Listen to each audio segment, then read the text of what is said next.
Sport agora está de volta e pode respirar aliviado o torcedor vascaíno. O Vasco sofreu, foi para os pênaltis, mas acabou se dando bem, conseguiu a classificação para as oitavas de final. Léo, missão cumprida, não foi do jeito que o torcedor vascaíno ou que o Fernando Diniz esperavam, mas passou. Passou, não foi uma grande exibição do Vasco hoje, a exibição do final de semana contra o Fortaleza foi bem melhor. Agora o Fernando Diniz tem, sob o comando do Vasco, uma derrota para o Lanús, uma vitória contra o Fortaleza e um empate hoje, no caso, contra o Operário, que não é qualquer time, é o campeão paranaense dessa temporada. Era até natural que o Vasco, em formação, enfrentando uma equipe do porte do Operário, tivesse certas dificuldades. O Vasco larga na frente, faz 1-0 com o Ryan, uma bola esticada na frente, conseguindo correr nas costas do adversário, uma qualidade que o Ryan tem, falha do goleiro do Operário também no caso. O Vasco abriu o placar e no segundo tempo baixou bastante as suas linhas, e aí é um problema que o Vasco vai enfrentar para mim e que é algo que a maior parte das equipes do Fernando Diniz tem, que é a dificuldade de se defender perto da sua área, no seu próprio campo. O Vasco passou a usar um 4-4-2 sem a bola, muito próximo da meta defendida pelo Léo Jardim, e para mim não fez um grande segundo tempo. No final do jogo, acabou punido com um gol do seu adversário, o gol do Ademilson, aquele mesmo que já jogou no São Paulo, por exemplo, já bem experiente na reta final da carreira, acabou igualando o duelo e nas penalidades máximas o Vasco conseguiu a classificação à próxima fase. Deu para ver uma grande troca de passes, principalmente no primeiro tempo do time do Vasco, mas já com essas ideias do Fernando Diniz. E os laterais estão muito bem, né, Léo? Se o Piton tem mais oscilações, o Paulo Henrique, por exemplo, está fazendo grandes jogos e sendo importante. O gol do Ademilson, ele sobe nas costas do Piton, no caso, é um cruzamento na segunda trave, algo que o Piton tem como dificuldade na carreira dele. Mais a parte da frente eles vão bem, a parte defensiva nem tanto. Exato, esse é um ponto para o Vasco ficar esperto também, esse cruzamento na segunda trave, que pega o lateral, às vezes com até um jogador mais alto do que ele para cabecear. O Vasco tem sofrido alguns gols dessa forma, é algo para o Fernando Diniz ficar de olho para a sequência da temporada. Aos poucos ele vai incorporando as suas ideias à equipe, esse jogo de mais aproximação não é uma grande novidade e esse jogo vai acontecer mais com jogadores com essa característica do passe, né? No caso, o Tietê, o Nuno Moreira, que é o jogador que parte do lado esquerdo, tem bastante esse jogo de associação, de aproximação. O próprio Coutinho, o Ryan já é um jogador mais para jogar espetado de velocidade, mas que consegue trocar alguns passes com os companheiros. Os dois laterais do Vasco, como você citou, tanto o Piton quanto o Paulo Henrique, são dois jogadores que chegam muito na frente.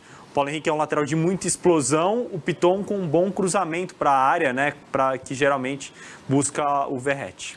Hoje o Vasco deu sorte, você falou do Operário campeão paranaense, está fazendo uma boa campanha na Série B, mas é um time de Série B, não tem o mesmo padrão de uma equipe de Série A, e nas oitavas de final, por exemplo, o Vasco não deve ter um jogo mais tão tranquilo. Se atuar dessa forma contra uma equipe de Série A hoje, talvez não teria essa oportunidade de avançar. Pois é.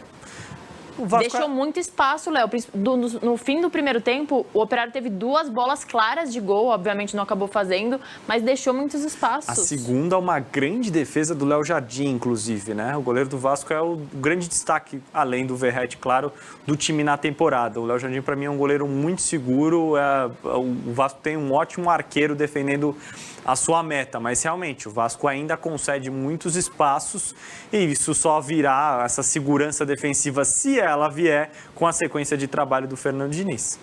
Acho que o problema maior, não sei se foi um problema, mas foi o fim de semana. Fim de semana o Vasco desempenhou muito bem, até me surpreendeu a partida contra o Fortaleza, vitória por 3-0 em São Januário, onde o Vasco jogou muito bem, os jogadores do Vasco jogaram muito bem. O Fortaleza não estava na sua melhor tarde, mas o desempenho do Vasco acho que subiu a régua até das cobranças. E aí você vem de um jogo com um desempenho muito bom dessa equipe e hoje um desempenho totalmente diferente. Qual será o Vasco? Qual será a régua? Dá para o time jogar naquele padrão do fim de semana mais vezes do que menos vezes? Essa é a realidade do Vasco, pelo menos por enquanto, porque o Diniz está chegando. Então, um dia a ideia que ele colocou vai estar muito bem estabelecida entre os jogadores, mas não totalmente compreendida para que o Vasco consiga ter uma constância no seu nível de atuação. Foi o caso do final de semana, em que o Vasco foi muito bem, e hoje, em que não foi tão bem assim. Outro problema que o Vasco vai ter que lidar não é um elenco vasto, farto.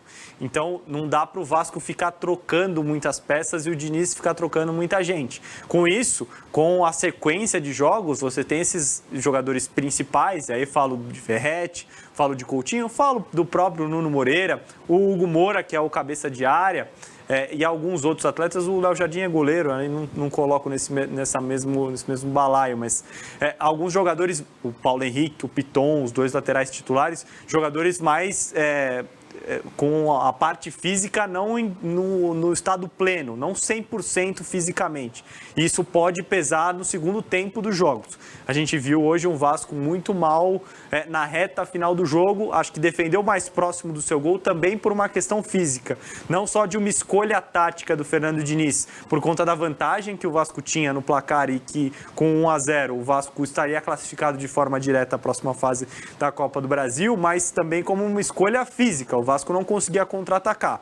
Ele até faz algumas trocas no segundo tempo, coloca o Lloyd Augusto, que é um jogador de velocidade, no lugar do Nuno Moreira, põe o Adson no lugar do Ryan, e o Lloyd e Nuno Moreira são reforços contratados no início do ano, de características bem diferentes. O Nuno já é aquele meia de mais aproximação por dentro, é um ponta de jogo mais curto. O Lloyd é aquele cara de tapa na frente, de bola mais longa. Até no segundo tempo ele finaliza uma bola pro gol. Muito bem, inclusive. Com certeza. A finalização foi ótima. O goleiro adversário faz a defesa e ele olha, não sei se para a torcida ou para o Fernando Diniz, e faz algo assim, tipo, fala mais. Eu acho que o Diniz talvez tenha cornetado a finalização dele ou cornetado por uma outra ação dentro do jogo. Sim. O Diniz o aplaudiu e tal, mas foi um momento curioso do jogo. Vamos conferir como, o Léo já falou um pouquinho aqui, mas como o Vasco começou e como terminou com as mudanças do Fernando Diniz. Léo Jardim, Paulo Henrique, João Vitor, Luiz Gustavo, Piton, meio campo, Tietê, Hugo Moura, Coutinho, e lá na frente, Ryan, Nuno Moreira e Verratti.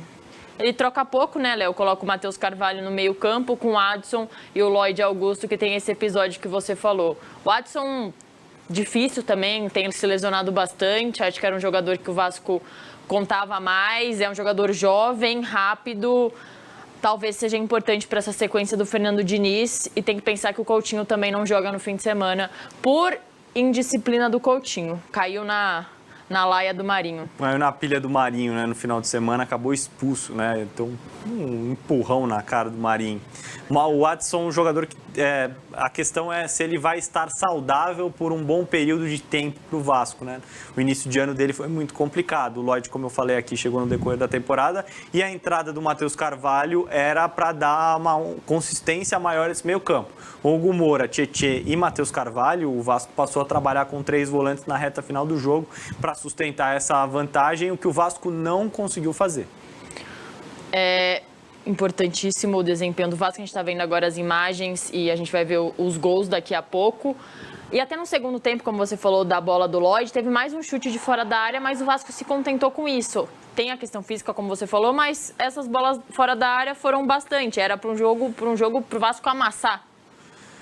Eu não sei se amassar não, mas ficar com uma bola, ter controle, fazer uma partida mais segura. Sim, desacelerar o ritmo do Operário. O Operário esteve muito confortável no jogo durante os 90 minutos, né, Isa? Tanto no primeiro tempo quanto no segundo. A gente viu o gol do Ryan, que abriu o placar para o Vasco, um erro de saída da defesa do Operário. O Ryan rouba essa bola, acelera e finaliza. E aí o gol do Ademilson, o gol do empate, que deixou tudo igual e que levou a disputa para as penalidades máximas. Lá o Vasco conseguiu a vitória por 7-6. Então, é um Vasco que eu acho que o Diniz vai explicar isso na coletiva com certeza. Mas para mim, no aspecto físico, o Vasco estava muito abaixo na reta final do jogo. Parecia que queria que o juiz apitasse o fim da partida. Entendo que é uma partida de Copa e que você não recua só por uma opção sua, mas também por um comportamento do seu adversário que precisa buscar o resultado, que tem a opção e a intenção de avançar na competição e que te empurra para trás. Mas é preciso que você tenha um contra-ataque, uma jogada em velocidade, alguma forma de agredir o seu adversário e não deixá-lo tranquilo no momento em que ele tem a bola ou então quando ele perde o controle da posse.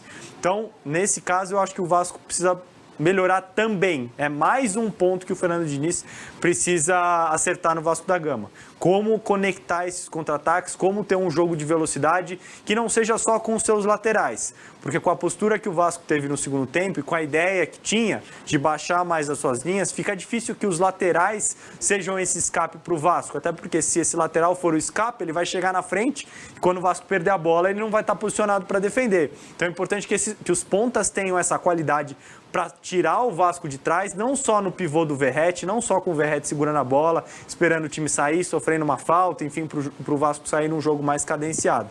Que o Vasco consiga ter um jogo direto também. Trabalhos para o Prof. Diniz evoluir aí com o Vasco. Lembrando que o João Vitor perdeu do lado do Vasco e o Paulo Henrique. E do lado do Operário, quem perdeu pênalti foi o Paraíba, o Thales e o Alan. E mais uma vez, São Januário sendo a bola de segurança do Vasco, por exemplo, Léo. Óbvio que hoje não foi uma partida primorosa, mas o Vasco acabou indo para os pênaltis, teve o apoio da sua torcida para se classificar. E desde o Fábio Carille, desde o Felipe Maestro, São Januário ainda era a solução do Vasco, era o ponto de luz. E acho que se continuar assim, será uma temporada menos pior ao Vasco. O objetivo do Vasco, com o Diniz, com o Carille ou com o Felipe Maestro, para mim não muda. O objetivo é fugir do rebaixamento, conseguir os 45 pontos e se manter na Série A do Campeonato Brasileiro. Para times que têm essa proposta, é indispensável que você tenha uma fortaleza, o seu estádio uma fortaleza. Que você seja um ótimo mandante no campeonato, porque conseguindo os pontos como mandante, você já tem meio caminho andado. Então, no caso do Vasco, isso vale também. Para as Copas, também é importante que o Vasco consiga, eventualmente, até se fora de casa, o Vasco não conseguiu uma vitória, tiver um placar adverso, que ele consiga reverter jogando em casa. São Januário tem toda essa mística para o Vasco, sempre teve, e nessa temporada de 2025, as melhores exibições do Vasco têm sido justamente em São Januário, como quando o Vasco é mandante. A gente está vendo aí as cobranças de pênalti, o Verratti foi o primeiro a bater, converteu, importante, né, o batedor de segurança marcar a primeira, e até o Ryan sai do primeiro tempo, que marcou o gol, né, do Vasco, falando, o Diniz me cobra muito, tem me cobrado muito, eu tô tentando acertar meu posicionamento, e a gente espera ver um Diniz que teve um trabalho tão longevo como teve no Fluminense. Geralmente os trabalhos do Diniz perdem a validade logo. Acho que funcionam no primeiro momento, depois que o time entende as ideias dele, mas depois acaba perdendo por até convivência. No caso do Diniz, é o retrato do futebol brasileiro, e eu acho que isso vale para qualquer técnico. Nos trabalhos em que ele conseguiu ter uma certa melhora inicial, ele ganhou uma sobrevida no cargo, e aí depois disso a gente vê o que vai acontecer. Quando os trabalhos dele, logo de cara, ele já somou alguns insucessos, algumas derrotas, o trabalho acaba sendo interrompido. O trabalho seria melhor, mesmo nesses times em que o Diniz foi logo demitido? Não dá para a gente saber, porque o treinador brasileiro não tem tempo. Ele tem que entregar primeiro o resultado, depois o desempenho. Mas no caso do Fernando Diniz, ele não abre mão das suas concepções de jogo. E às vezes o grupo que ele abraça e que ele dirige, às vezes demora um pouquinho mais para dar uma resposta à maneira como ele pretende se comportar. Nesse caso, ele acaba tendo seu trabalho abreviado. Quando rapidamente os times já passam a jogar da maneira como o Diniz gosta, ele soma algumas vitórias, o que dá uma sobrevida a ele. E no caso, acho que o grande expoente do Diniz, o melhor trabalho dele na carreira, o do Fluminense. Temos algumas opções de classificados para as oitavas, ainda não sabemos nem a metade, mas provavelmente, como eu te falei, serão os times de Série A. Fica mais difícil para o Vasco sonhar com umas quartas de final? Ou 2 jogos dá para sonhar? Acho que sempre dá. Mata-mata, se você encaixa uma grande exibição, consegue um placar mais elástico e depois você é capaz de se defender minimamente no jogo de volta, você está classificado. Digamos que o campeonato de mata-mata iguale mais as equipes, e ainda mais se você tiver um território tão forte como é São Januário, conseguir ser um bom mandante, você pode acabar indo mais longe. O Vasco, na temporada passada, fez semifinal de Copa do Brasil, acabou derrotado pelo Atlético Mineiro, num dia em que o Hulk, por exemplo, em São Januário, Januário teve uma grande exibição, ele marca um golaço, inclusive com a ajuda do pessoal que trabalha com ele. Ele finaliza num local que foi indicado para ele pelo departamento de análise de que era um local que o Léo Jardim tinha mais dificuldade para defender as bolas. Nesse caso, o Vasco acabou eliminado, não fez a final da Copa do Brasil e o Galo acabou perdendo para o Flamengo essa competição. Se não fosse o Hulk numa noite inspirado, talvez o Vasco poderia ser finalista da Copa do Brasil ano passado com um elenco do mesmo nível quase que esse ano, acredita? Era um pouco melhor, era um pouco pior? Eu acho que era pior que o desse ano. Não acho que o elenco do Vasco seja top 8, que o time do Vasco seja top 8, como qualquer coisa que o Pedrinho tenha dito nesses últimos tempos. Primeiro ele disse que era o elenco, depois ele disse que era o time. Para mim, nenhum deles é top 8 do Campeonato Brasileiro, mas é melhor do que o do ano passado. Se é Vasco, tá na colina.